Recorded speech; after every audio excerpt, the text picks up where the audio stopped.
maybe we should start by explaining who Sephardic Jews are altogether. Well, Sepharad is traditional Hebrew name for Spain. In the book of Prophet Obadiah in the Bible, this particular toponym is mentioned, and traditionally Jews have understood it as if speaking of present-day Spain. So Sephardic Jews would be the Jews who lived for centuries at the Iberian Peninsula, and then in 1492 they were expelled from it. Ever since, they lived in 3 different places, but most of them opted for the Ottoman Empire. So most of them lived in what's presently known as Balkans, in other words, from Vienna to Istanbul. Then some of them lived in the Middle East, but most of the Middle East, together with Balkans, was part of the same empire, part of the Ottoman Empire. And then there is a group which went to to Northern Africa, and there is a group which went to Holland and later to England, and those we would call the Western Sephardim. But basically, being the fact that the biggest numbers of Sephardic Jews went to the Ottoman Empire, and that in the Ottoman Empire they have developed a specifically Sephardic culture, maybe we should concentrate on that particular group. So the question rises, why would anybody even bother? Why would we concentrate on such a tiny and maybe even insignificant group? Minority within a minority. Sephardic Jews today present maybe 5% of the world Jewish population. So what's so specific, or what's so special about Sephardic story that anybody should care, that other Jewish groups should care, that the world should care? So let me start by underlining that to my mind there is nothing intrinsically genetical about either Sephardim or Ashkenazim or Oriental Jews or other groups. If the Sephardim were to live in Eastern Europe amongst the peoples amongst whom the Ashkenazim lived, and if they were to be exposed to the experience that Ashkenazim have had, they would become Ashkenazim. And on the other side, if the present-day Ashkenazim were to live in southern Spain during the Islamic rule and later during the Christian rule, and if they were to be kicked out of Spain in 1492, and if they were to come to Balkans and to the Ottoman Empire, basically they would develop into present-day Sephardim. So it's the experience, different experience that these two groups have had that developed them, that helped them develop or caused them to develop in the direction they did develop. But, so we are basically concentrating on different contexts in which different Jewish groups operated. The Sephardim have lived first in Spain in a multi-ethnic, multicultural, multi-confessional, multi-religious society, in which they had to develop a dynamic and open strategy for survival. At the same time, the Jews in Central Europe or in Eastern Europe were tolerated. They were confined to ghettos. They were not expected to take part in all aspects of public life. While Jews in Spain, for example, the leaders of Spanish Jewry during the Golden Age. What's the Golden Age? 2 centuries of the peak of Islamic rule in Spain are considered to be in Jewish literature and in Jewish history as the Golden Age of Spain. And during that period, for example, the leaders of Spanish Jewry, such as Hasdai ibn Shaprut or Samuel ibn Nagrela or many others, they were at the same time ministers of interior affairs or ministers of war. Some were lawyers, others were doctors of medicine, others were philosophers. Many of them were many things at the same time. For example, Maimonides, right? Born in Cordoba, he was the chief doctor of Salah ad-Din, and he was also a philosopher. So even when Spain changed hands, for a long period of time, Spanish Catholic kings proved to be tolerant towards the Jews. But in 1492, at the time when Spain discovers basically Spain gets to three peaks in 1492. First of all, it liberates the last remnant of Spain, which was still in Arabic hands. In other words, the stronghold of Granada falls into the hands of Christian reconquerors. At the same time, not at the same time, few months later, they decide to expel all the Jews. But at the same time, more or less, an expedition to find a new route, a new way to India comes out from Spain. And that's how we discovered the new world. So basically, more or less, at the same time when Columbus sets to discover Americas, Sephardic Jews are expelled from Spain and they go in different direction. They go towards the old world. They go to the cradle of civilizations, to the Middle East and to the Balkans.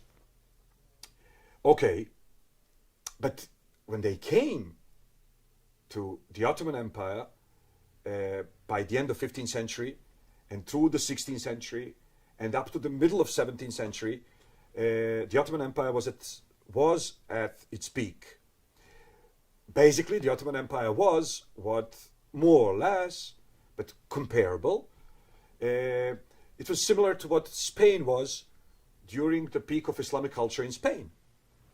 And the Jews in the Ottoman Empire, they were less integrated, because unlike the Andalusian society, the Ottoman society didn't let you really take part in leading the society unless you convert to Islam. But at least Jews had equal rights to all other minoritarian groups, and there were many. So if Catholic Europe was so intolerant towards the very idea of otherness, we have to ask ourselves, how did Jews come to those places in the first place? Well, Catholic Church forbade anything that has to do with interest on money, any type of banking.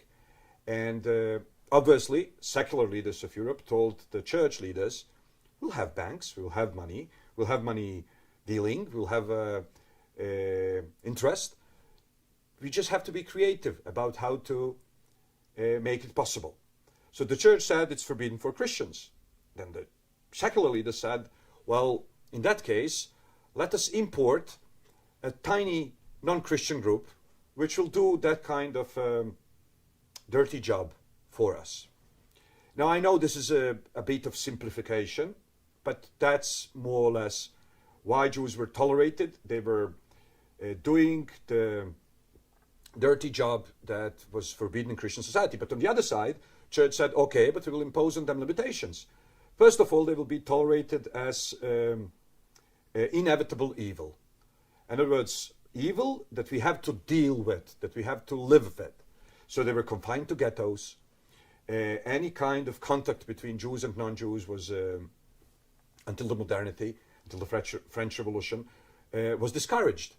Jews were expected to dress differently, to live apart. Many professions were forbidden for Jews, and consequently, with the liberation, with the emancipation, those Jews came out of those ghettos and they conquered the world. And that's why you have so many Jews from those communities, who won the Nobel Prize in this or in that or in this or in that, because once they were given the fair competition, they were being the fact that they were used to the survival of the fittest in the purest sense of the concept, they were just able to do more.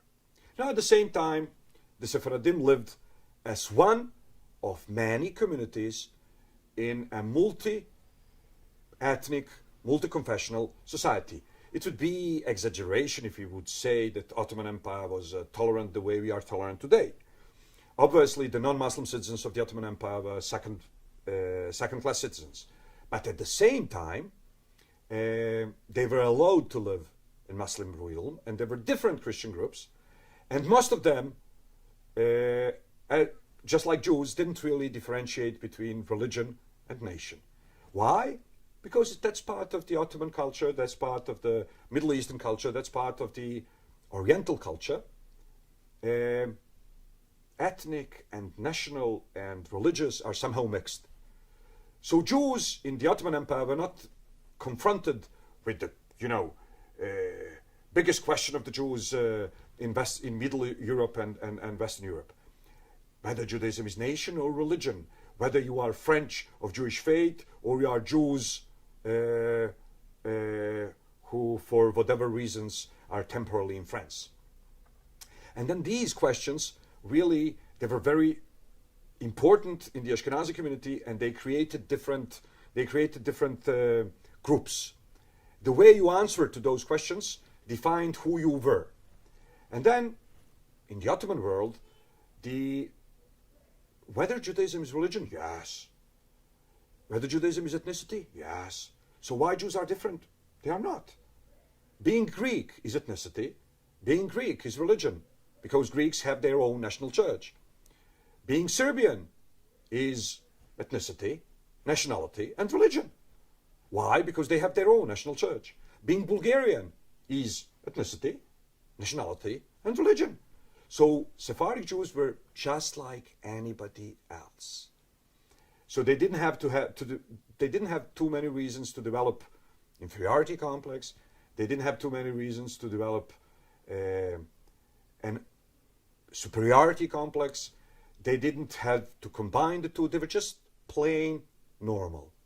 So if we were to ask ourselves the question why this Sephardic experience is relevant for the West, why it is relevant for Western Europe, for example, why it is relevant for United States of America, for the Jews there, for the non-Jews there, to my mind, the answer is very simple. First of all, Sephardim have lived in a multi-ethnic, multicultural, multi-religious society, so they have developed Jewish ways of surviving in such a society while staying at the same time totally attuned with general society and totally Jewish.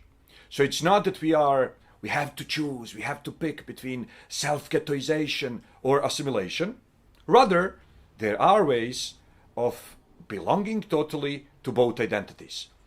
And from that point of view, the Sephardic experience can prove to be very relevant for the world Jewish population, which today lives in totally different situation, in a situation which is much more similar to the Sephardic situation than to the medieval Middle European or Eastern European Jewry. Then another thing, there is an ever-growing Muslim community in Europe, and the same is true about the United States of America. And Sephardim have lived with Muslims for centuries. First in Andalusia, with total integration of two cultures, and then later in Ottoman Empire, where those cultures were integrated to a lesser degree, but still they didn't look at each other only through the ruffle. So the question is whether the Jews and Jewish communities in the West should adopt the Israeli way of confrontation with Islam, or should they adopt the Sephardic way of living with Muslims through mutual respect and mutual common culture. Then third thing is the biggest growing community in the United States are the Spanish speakers. So the Latin community is becoming every day more important in the United States. And there is a Judeo-Spanish culture, which is Jewish and which is Spanish, and which might prove to be important for the Jews in America when approaching the Latin community and when developing a new Jewish identity in a dynamic and ever-changing American society. So basically, this experience is relevant for the way Jews relate to others. It's relevant for the way Jews relate to themselves. And to my mind, it's also relevant for the way the others relate to the Jews. Thanks.